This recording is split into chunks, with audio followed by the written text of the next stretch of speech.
Welcome back to the Blocks Retro Repair YouTube channel. This is a Sega Line of Fire arcade cabinet that I picked up a while ago for free, as it had been sitting outside. It had an ant colony living in it, and it was a real pain. We've done a lot of work to it, but we need to get back to it and finishing it. We stripped off a bunch of old paint off of this plastic, repowder coated the guns, but we need to do some wood repair as this thing was sitting outside. The wood is not in great shape. Oh shit, it fell over. Obviously, I'm kidding. I put it over on its side so we can fix this. As you can see, it needs a lot of help, so I'm going to go through how we're going to actually do that right now. As you can see, this back panel here is completely falling apart. We're going to rip that off and fully replace that board. That's not a big deal. This board here, absolutely completely falling apart, at least for the majority of it. The issue is we have artwork on it, and I don't really want to try and get that reprinted. So what we're going to do is we're going to do the good old-fashioned splicey board. Also, to replace this board completely, I'd have to figure out how to take this side off, take all that off inside there. What we're going to do is just simply cut this board somewhere along here, and we're going to splice a new board in with it, and then we'll obviously patch that up and repaint it. Luckily, this is just a vinyl sticker right here. The rest of this is painted, so we can repaint that paint, and you will never be able to tell. So that's not going to be a big deal at all. We should be able to splice that in and basically have it invisible. This shouldn't be too difficult though. We'll cut that, we'll drill some pegs, and we'll peg on our new boards to hold them in place properly. Obviously get it all glued in. We'll probably add some reinforcements on the inside as well along the seam. Nothing you'll see from the outside, but from the inside I need that to be fairly strong and structural. Though to be fair, it clearly does not need to be all that structural. I don't know how this cabinet was still standing, to be fair. I'm guessing maybe it just only needs the front and the one side to be able to support it.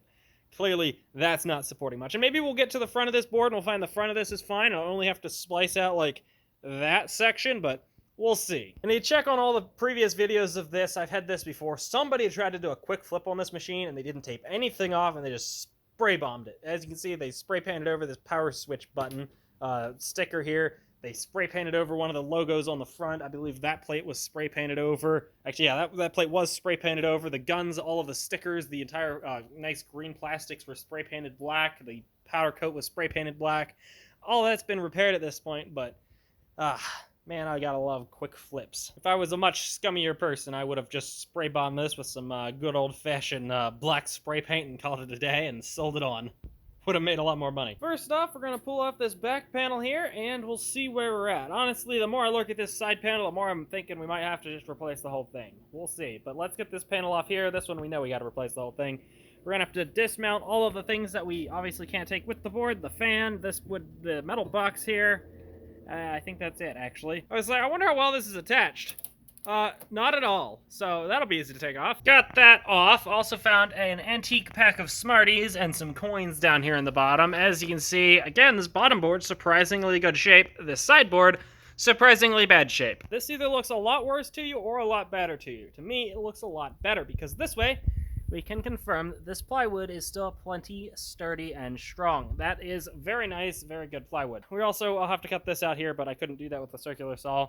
This is some bad wood here near the edge, so this section will have to get cut out. That'll be fun, but making a new panel for this will be fun as well, but it honestly shouldn't be too difficult. Now, you may be wondering how we're going to reattach this. We're going to either buy or make a jig to make it so I can drill in the center of this wood, and we're going to use wooden dowels to properly get everything aligned properly and make it a whole lot stronger. Those wooden dowels will hopefully give a lot more strength. We'll also probably have to add a board on the inside seam.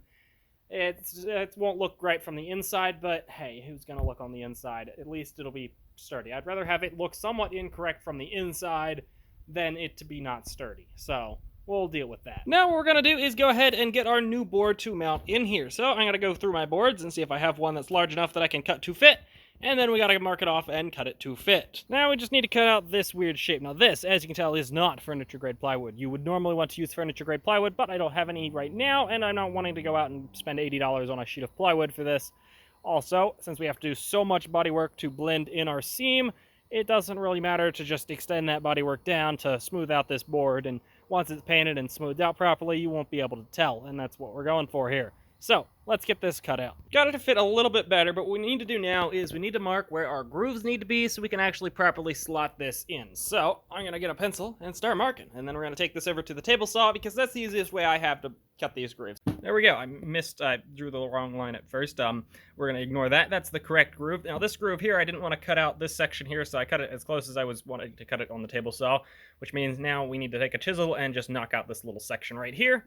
And then this groove should be done, and we should be able to slot this in place and see if I have to redo all of this. There we go. Now let's see if this fits, or if I have to go cut a new piece of wood, because I screwed up badly. Okay, well, I screwed up. Luckily, it's by not cutting enough wood.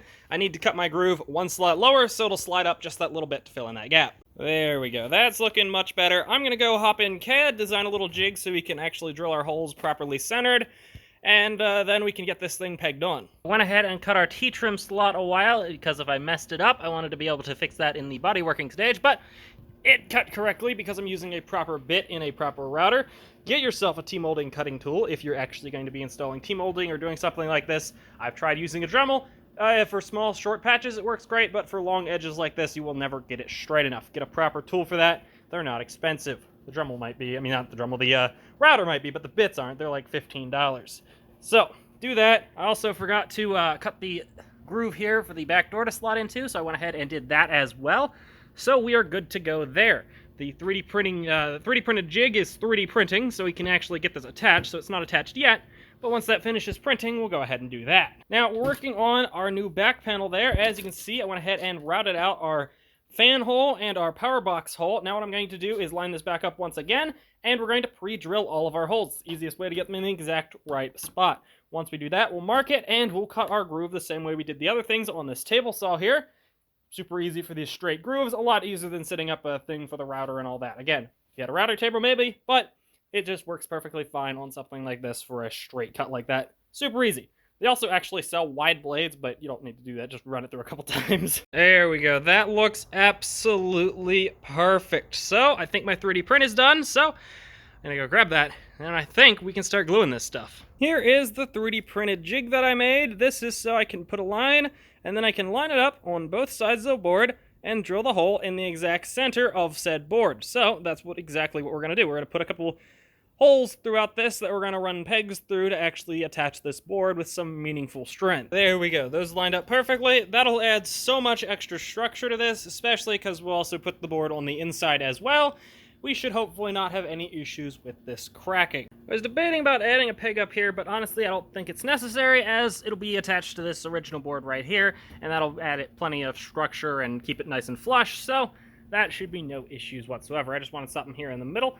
Now I think we're going to rip this apart, and we're going to shove a whole bunch of wood glue in all these holes and along the edge, and we're going to tap it all in and get it nice and snug, and let it dry. Might add a few more clamps, but I got a bunch of clamps holding it all together, so the glue should dry.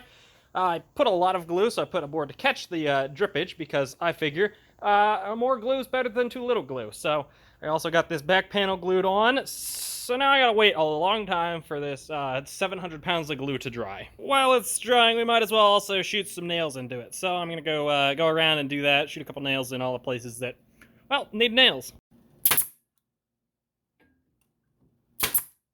There we go, I got nails going all the way around here, some up there at the top, some holding this back panel on, so we should be good to go there. Again, now I have to continue waiting for all this glue to dry. Got these two boards here. Basically, we're just going to put these on the inside of the crack, get those glued up. I just removed the tape I had there. I guess I should have just put the boards up. All my glue's dripping through now. We're going to get these glued up, and we're going to air nail them up. So let's go ahead and do that before all my glue drips out. Okay, once this glue dries, honestly, I think this joint should be stronger than the wood was from the factory. Mainly because wood glue is, one, a very strong glue. We have those pegs going between them, so we have a physical wood bond as well. And then also, with these wooden things here on the inside that are air nailed and glued on, that will also give a ton of structure to that crack, ultimately making it so I think this board should be more solid. If it were to break again, I think it would break in pretty much anywhere except for right there. But only time will tell, I guess. There we go. It is the next day, which means it's time to start the body work. When I said body work, I quite literally meant body work. Let's red all this body filler, and we'll probably need to mix up more. Because this is non-furniture grade wood, we basically have to body fill the entire thing and sand it smooth. Buy a furniture grade board. It would have delayed this project, which is why I didn't, and ultimately, you'd probably spend more on your body filler than it would to just buy a furniture grade board. Luckily for me, I found this on the side of the road in a free pile, so it doesn't cost me anything. And there we go. Now, you may be cringing at this and saying, why are you not using wood putty? It is wood. That's what it's for. And a simple answer is, because they're the same damn thing. wood putty. The only real difference is it usually claims to be stainable. As we recently learned, that's a goddamn lie. But ultimately, the body filler ends up being a lot stronger because it is a two-part system. You mix the hardener with the actual thing, and it makes it much harder than the wood filler, which is usually just wood filler, and it just dries in the air, and it's usually a lot softer. It's more like wood. This will make this a lot harder, which technically, I guess it'll be harder than the actual cabinet, but it just makes it more durable. That's what we want. We don't want this to get dented and stuff, so we might as well just go ahead and use this. It's roughly the same price, and it's stronger. It's sometimes easier to sand, sometimes not easier to sand. It depends on the body filler that you get. Don't get me wrong, I've done both on cabinets, and I've had them both look terrible, and I've had them both look great. It all depends how you use them, and if you use them correctly, both of them can look great. But if you use them incorrectly, both of them can look absolutely terrible. So it's all a matter of how you actually use them. Sanding that first coat, it is looking pretty good. We got a hole there that I guess I didn't get putty in, but I think one more coat and we might have a chance of getting it done with that coat. Let's find out. As you can see, this wood though, absolutely beautiful. Now it's basically furniture grade. We're gonna let that dry, then we'll knock it down with a much lighter sandpaper. I think I was knocking this down with like an 80 grit just to knock it down real fast. So I think we'll hit it with either a 120 or a 220 just to knock it down nice and smooth, and hopefully we'll get away with that being our final coat, and then we can get ready for paint. Drilled our power button hole and our holes for our brackets here, made sure all those line up, which they do. Not going to actually put any of that in until we're done painting it. Now what we're going to do is we're going to tape off just the artwork that we don't want painted. Now unfortunately, I did actually hit the artwork with the sander just a little bit. You'll see that in a minute, but not enough that it really matters, but it does really suck. But then we'll put this tape on just the artwork and get this painted. I actually need to see if I have any paint.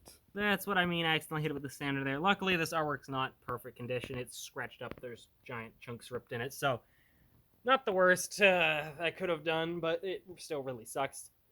Good thing I don't work on other people's machines. I would have hated to explain that. Luckily, I own the machine. Well, I found some old primer, so I went ahead and taped off that logo.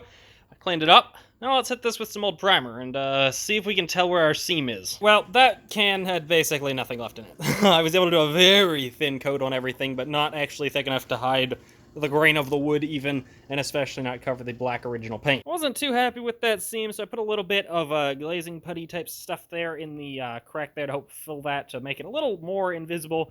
I also sanded down this primer because that was definitely past its prime and was quite textured. I also found some flat black paint. I was hoping for more of a satin, but we'll see how well this matches. Maybe it was flat and I'm just looking at it wrong, but we'll paint it on. We'll see if it matches. If not, we'll just paint over it with some satin black after, but I figure I'll let this dry. We'll hit this with some light sandpaper to smooth that out a little bit more. And we'll put on a nice, healthy coating of paint. That's looking good, but not perfect. If we look very closely, we can still see that seam. What's going on is our glazing putty is sanding faster than the wood around it. So what we need to do is put one more coat of glazing putty and be very careful how we sand it, and we should be good. So I'm going to do that once this coat of paint dries, and we'll paint that glazing putty, and I think we'll be done. But this is looking fantastic. I mean, from a few feet away, you have absolutely no idea where that seam is. And the paint's wet right now. Once it dries, it'll probably look a little different. Unfortunately, I'm thinking I'll probably have to repaint it with a satin. I don't like this flat. I don't like flat paint for pretty much anything. It holds... If you touch it, it discolors. The flat paint is a terrible choice of paint for anything, really, so unfortunately, it needs repainted. But this works as a nice primer, I guess, and a nice build coat. It has dried, but unfortunately I was right. It definitely needs to be a satin black, not a flat black. That does not look correct. I also hate the feel of flat black. If we look closely, we can still find the seam, so we do need a little bit more spot putty, but that's fine. We'll put that on when we go to repaint this, which I don't actually know if we'll get to this weekend because I don't have any of that paint yet. But we might as well put that spot putty on a while. That is looking absolutely fantastic, though. Once that dries, we'll hit that with a little bit of sanding, and it should make that pretty invisible. It has been a while. This stuff is plenty dry, so now I'm going to take a sanding block and very lightly just skim it across the surface to knock the stuff that doesn't need to be there down. I think we'll give this one more coat of the wrong paint. I just still have the right paint. Unfortunately, I don't have time to get that right now. We'll have to get the correct paint. Honestly, I'm probably going to repaint the entire cabinet, so it doesn't really matter. For one, trying to get one to match would probably not be great, and also, it's just, the entire thing needs painted, especially on this bottom half, because basically from like actually there down, the previous owner spray painted it to make it look somewhat better, and they spray painted it not so great. So we're gonna have to actually redo it properly and just repaint the whole cabinet. It'll look a million times better. Need to wash off all this dust and dirt, and we'll throw one more coat of the wrong paint on that and see if that seam is finally gone. There we go, that's what we're looking for. That shit is gone. Okay, that is perfect. So I'm gonna let this dry, and then I guess we gotta wait till we get the correct paint. But I'll probably flip it back up on its wheels so I can have it not take up this entire garage area here. But that is looking fantastic. That is amazing. If you consider these are two completely separate boards, at the beginning of this video, this wood was completely rotted away and wavy. That looks phenomenal. Okay, I can't end the video with it's on its side. We gotta put this thing back up on its feet and see if that immediately just shatters and the cabinet disintegrates. Should be a little bit easier to put back up because when I laid it down, it still had its like 80-pound CRT and like 50-pound board sets in it. But I pulled all that out after I laid it down because I realized that was gonna get covered in dirt and dust. So let's see if we can flip this thing back up right. Now, if this was the final coat of paint, I absolutely would not do that because this is probably gonna get dust and dirt in it. But we're going to be repainting this, so it'll probably get a light sanding before it even gets that coat of paint anyway. So it doesn't matter if any dust or dirt happens to fall in this paint when we flip it up right. Just look at that. Obviously, we got a bunch of dust and dirt in our paint there, but again, that's fine. We're sanding that and repainting everything anyway. But it just doesn't even look like the same cabinet anymore. Without that super peeled back board and this board just flaking away, that looks so good. Okay, well, it looks like I may have used a little bit too much Floetrol in my paint. It made it a little bit too runny. It's supposed to make it, you know, flatten out a little easier and lay flatter because it makes it a little bit more, it's like a thinner. It thins the paint some, and it looks like I used a little bit too much because we got a run going down right there, but that's fine. Again, all of this is getting sanded, and we're putting a proper coat of paint on this because I do not like flat paint. It just feels terrible. It gets dirty, and you cannot clean it. It's terrible color. Well, terrible finish. Don't use flat. But that is looking so good. Probably should have done a little bit better of a job with these boards. I'll have to remember that for the future. Those, I should have cut those to make them, like, look clean. I didn't really think about that, but oh well, you live, you learn. This is, I've got to be honest, the first time I've ever actually done this method. I've known about it, and I've known that I should have done it on other machines, but I've never actually done it. This is the first time I've even attempted it. So, considering it turned out, I'm going to call that an absolute win, even though that wood doesn't look the best. But there we go. This is looking fantastic. There's a long way to go, but that was the major hurdle that's been putting this off for like a year and a half. I have simply just not wanted to tilt this on its side, cut that off, and do that because I had never done it before. So, considering how well that worked out, I'm very happy with that. If you want to see more crazy restorations like this, please leave a like and subscribe. We gotta keep saving these machines or they're gonna end up in a landfill, because, trust me, not many people would have even attempted this.